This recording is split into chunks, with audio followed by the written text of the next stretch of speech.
We'll talk about it tomorrow when we actually see what they look like. But any do's, don'ts, things you want to see or don't want to see? I don't want to see any new colors other than black. I think that's fine. It goes with the color scheme. I have no issue with that. I'm interested to see, like, is there going to be a new stripe somewhere? How is this going to be? Because they used the Mustang as the inspiration for the helmet, and we saw that. That was cool. Now I want to see if they're talking about the Bronco. How are they going to connect those two? This is a chance to brand this era visually. Yeah. Right? Everybody thinks about the Barry uniforms or the Millen era where they did use the black. When you say you're going to kind of take some of the history and wrap it into this, you're inherently going to be pulling from an era of losing. That's just the history. Mm-hmm. But what I like about Campbell and Holmes, among other things, is they don't give a damn.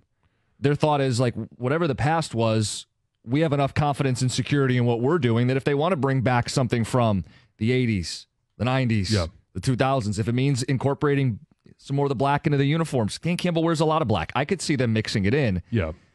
I think it's a chance, though, to kind of put their own visual stamp on it. Yeah. In a decade or in 2 decades, we'll refer to this as the Dan Campbell, Brad Holmes era. And there have been some leaks, right? The Bronco thing you referenced. Yeah. One of the videos showed more block lettering, more blocky, like Goff's nameplate on the jersey. We'll know tonight, 7 o'clock. I think it's going to be cool. It'll be fun.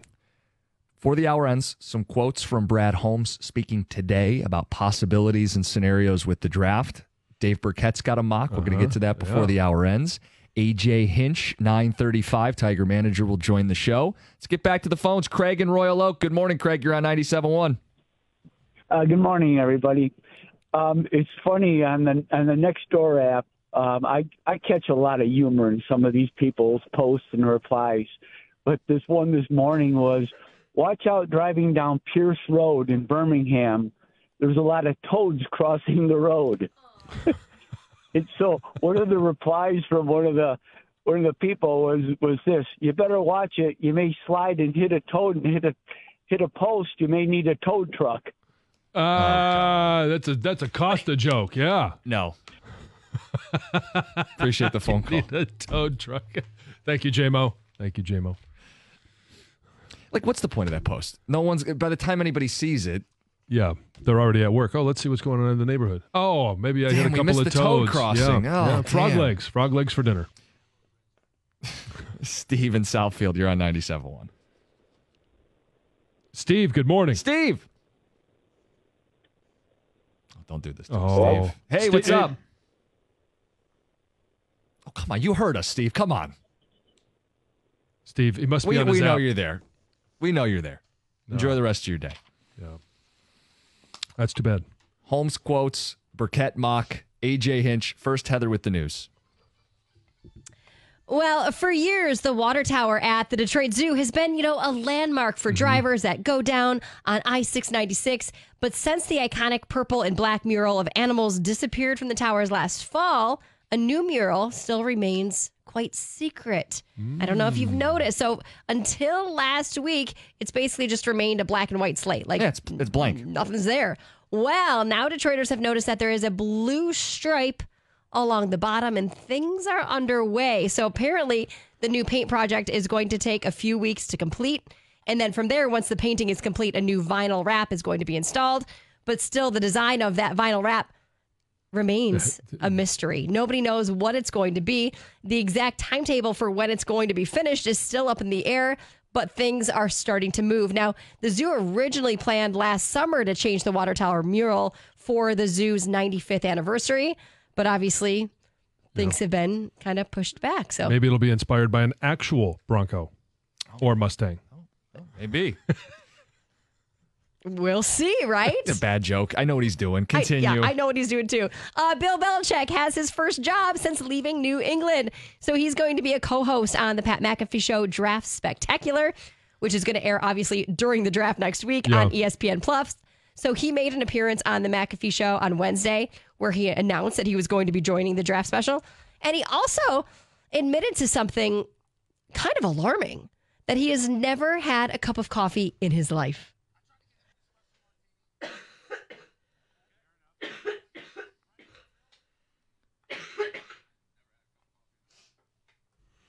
Not that surprising to me. How old is he? About 70? Yeah, 70-ish. maybe a little bit more surprising when you look at somebody that age. You would think that you probably had at least a cup of coffee. But I've never had a cup of coffee in my life, and I don't You've ever tasted it, though, haven't you? But I've tasted it Yeah. to know that I don't like coffee, Yeah. that I don't want to have a full cup of coffee. I've had like a little sip of it. Any other coffee-flavored items, like No. coffee-flavored ice cream? It's good. I hate coffee. Oh, okay. Yes, not coffee flavored ice cream, not coffee flavored jelly bellies. Like it makes me just Yeah, that sounds disgusting, but bleh, I like the coffee. bleh. I don't like The it. taste every now and then. They say it's an acquired taste, but I'm not a coffee drinker. I was a little caught off guard because I think stereotypically long hours, Yeah. coach, needs a pick-me-up, Yeah. cup of coffee. Yeah. Does your wife drink coffee? Neither of us do. So you don't have a coffee maker in your home? We do not own one. We don't either. We don't either. And that Really? has been an issue once. Like somebody wanted a cup of coffee, and I'm like, there's a Tim Hortons down the street. Yeah. Like, That's when you got to get a French ya. press. French press, because it doesn't take a bit. You put it in Just the put it in cabinet. the cupboard. Yeah. Yeah. I wonder if he's going to wear the hoodie. Oh, yeah, of course he's going to wear the hoodie. Cut off sleeves and You everything. have to, right? Yeah. So a man was charged in federal court in Illinois for transporting millions of dollars worth of Masters merchandise and memorabilia that was stolen from Augusta National Golf Club in Georgia. So the man is accused of transporting the items across state lines to Tampa, knowing that all of them had been stolen. And according to the government, the items were taken from the famous golf club and other locations beginning back in 2009, all through 2022. And if this guy is convicted, he would have to obviously forfeit all of the property, any cash that he might have attained from all the proceeds of selling these stolen items. Well, that merch is really valuable, right? Because as Well, I learned week, last week, they don't sell it anywhere but the clubhouse, and that's why people try to get their hands on as much of it as they can to resell it. This guy says, forget buying it, I'll steal it. Yeah, steal it and And then resell it. Yeah. make the profit for himself. An interview with Caitlin Clark has gone viral, and fans are calling the interviewer, who is Greg Doyle, a creep. They're calling him creepy, and they're saying that it was cringeworthy. And when you hear it, it is cringeworthy. So the interview started as it typically would, seemed pretty normal. He politely introduced himself, and then he gave a brief pause, and that's when he did the heart gesture that she does at the end of the games. And take a listen to what happened next.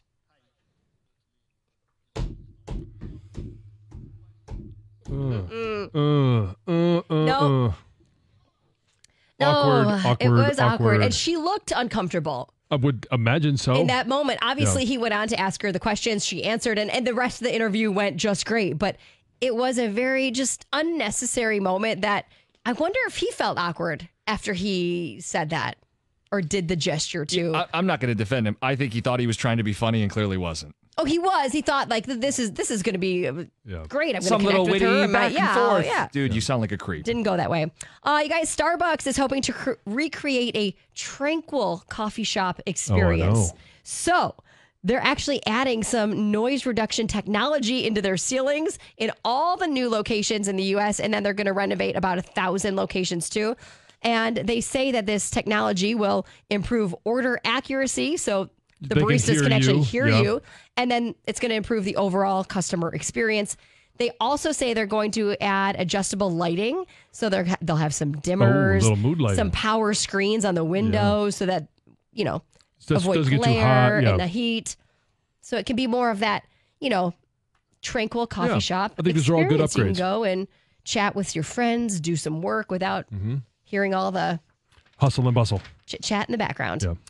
If you're looking for an AI girlfriend, now you can apparently get one. And it sounds like it could cost you a pretty penny, though. So there's a guy in Miami who has admitted that he spends $10,000 a month on AI girlfriends, right? So weird. He's 24 years old. He's clearly single. And he says he loves this. When somebody asked him, like, why? He said, well, some people like to play video games, and he likes AI girlfriends. And basically, he likes it because you can customize your experience. Yeah. And they chat with you. So it's not just like you're not just getting like a photo of an AI generated woman. Not only are you getting that, but they can talk with you, right? And like chat with you. It's but like you're talking to a computer. I mean, I know. yeah. It's like online dating With in no a fake payoff? world. Yeah. But there's no payoff. You're not like going on a date when actually connecting with another person. Well, I guess it depends on the payoff. Well, I don't need to go there. Yeah. Both of those stories. Yeah. Creepy guys. Creepy, yeah. Yep.